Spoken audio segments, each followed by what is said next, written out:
ഈ സ്ലൈഡ് ഒന്ന് നോക്കിയേ. ഇതാണ് നമ്മുടെ ഒരു റോഡ് മാപ്പ് എന്ന് പറയാം. നമ്മൾ കവർ ചെയ്യാൻ പോകുന്ന മെയിൻ തിയറീസ് ഇതൊക്കെയാണ്. മാസ്ലോസ് ഹയറാർക്കി, അതായത് നമ്മുടെ ആവശ്യങ്ങളുടെ പല തലങ്ങൾ. പിന്നെ ഹെർട്സ്ബർഗ്സ് 2 ഫാക്ടർ തിയറി, സംതൃപ്തിയും അസംതൃപ്തിയും തമ്മിലുള്ള വ്യത്യാസം. പിന്നെ നമ്മുടെ ചിന്തകളെക്കുറിച്ചുള്ള റൂംസ് എക്സ്പെക്റ്റൻസി മോഡൽ, അതുപോലെ നീതിയെക്കുറിച്ചുള്ള ആഡംസ് ഇക്വിറ്റി തിയറി, അങ്ങനെ കുറച്ചെണ്ണം. വിഷമിക്കേണ്ട, നമുക്ക് ഓരോന്നായിട്ട് സിമ്പിളായിട്ട് നോക്കാം. ശരി, അപ്പോൾ നമുക്ക് ആദ്യത്തെ കാറ്റഗറി തിയറീസിലേക്ക് കടക്കാം.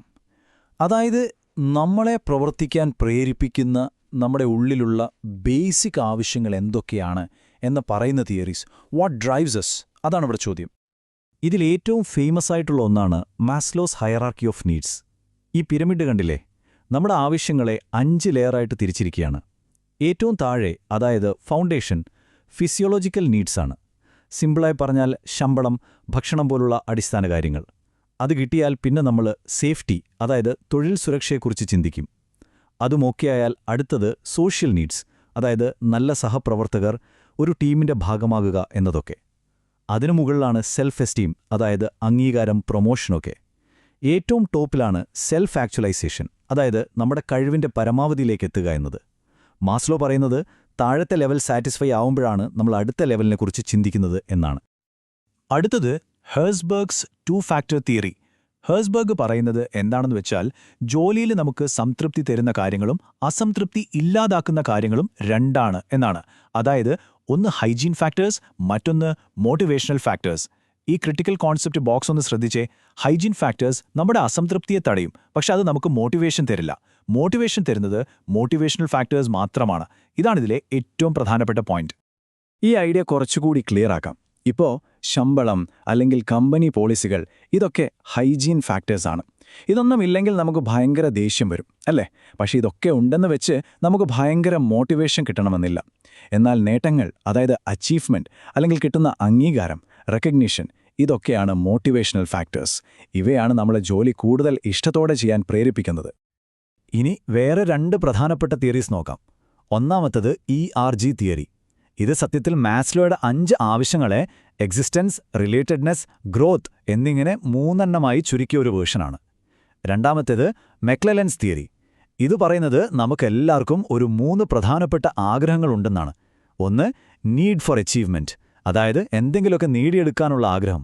2, നീഡ് ഫോർ പവർ, മറ്റുള്ളവരെ സ്വാധീനിക്കാനുള്ള ആഗ്രഹം. 3, നീഡ് ഫോർ എഫിലിയേഷൻ, അതായത് നല്ല സൗഹൃദങ്ങളും ബന്ധങ്ങളും ഉണ്ടാക്കാനുള്ള ആഗ്രഹം. ഓക്കേ, അപ്പോൾ നമ്മൾ അടുത്ത സെഷനിലേക്ക് പോവുകയാണ്.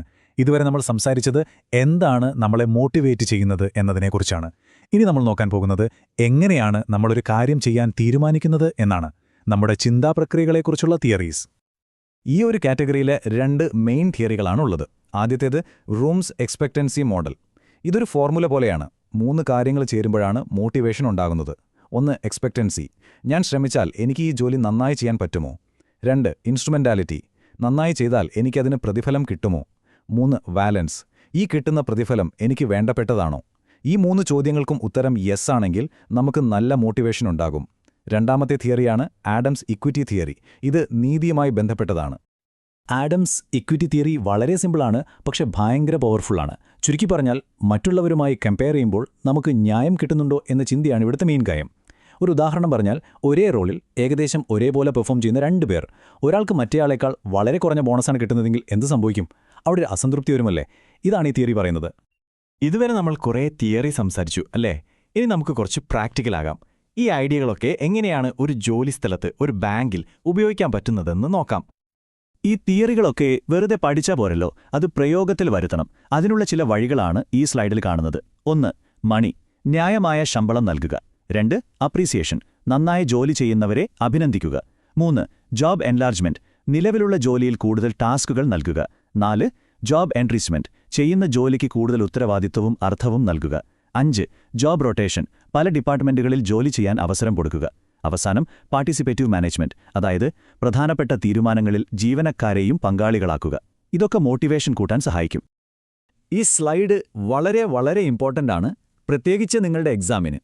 ആ എക്സാം സക്സസ് ടിപ്പ് എന്ന് ഹൈലൈറ്റ് ചെയ്തിരിക്കുന്നത് കണ്ടില്ലേ? ക്വാളിറ്റി ഓഫ് വർക്ക് ലൈഫ്, അതായത് തൊഴിൽ ജീവിതത്തിൻ്റെ ഗുണനിലവാരം. ഈ ഒരു കോൺസെപ്റ്റ് നിർബന്ധമായും പഠിക്കണം. ഇതിലെ 7 ഫാക്ടേഴ്സും നിങ്ങൾ ഓർത്തുവെക്കണം. പരീക്ഷയ്ക്ക് വേണ്ടി ഈ 7 പോയിന്റ്സും ഓർത്തു വയ്ക്കുക. ഞാനൊന്ന് വായിക്കാം. Adequate and fair compensation, safe and healthy environment, skill development, growth and security, self esteem and identity, protection of rights, പിന്നെ വർക്ക് ലൈഫ് ഇൻറ്റിഗ്രേഷൻ. ഇവയെല്ലാം ചേരുമ്പോഴാണ് ഒരു നല്ല വർക്ക് എൻവയൺമെന്റ് ഉണ്ടാകുന്നത്. അപ്പോൾ നമ്മൾ ഏകദേശം എല്ലാം കവർ ചെയ്തു.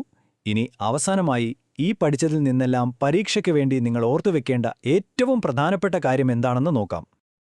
ഇവിടെ നമ്മൾ മനസ്സിലാക്കേണ്ട ഏറ്റവും പ്രധാനപ്പെട്ട കാര്യം ഇതാണ്. ഏറ്റവും നല്ലത് എന്നു പറയാൻ ഒരൊറ്റ തിയറിയില്ല.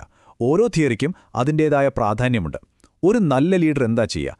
ഈ എല്ലാ തിയറികളിൽ നിന്നും വേണ്ട കാര്യങ്ങളെടുത്ത് ഓരോ സാഹചര്യത്തിനും ഓരോ വ്യക്തിക്കുമനുസരിച്ച് അത് ഉപയോഗിക്കും. അതാണ് യഥാർത്ഥത്തിൽ ഒരു മോട്ടിവേറ്റഡ് ടീമിനെ ഉണ്ടാക്കുന്നത്.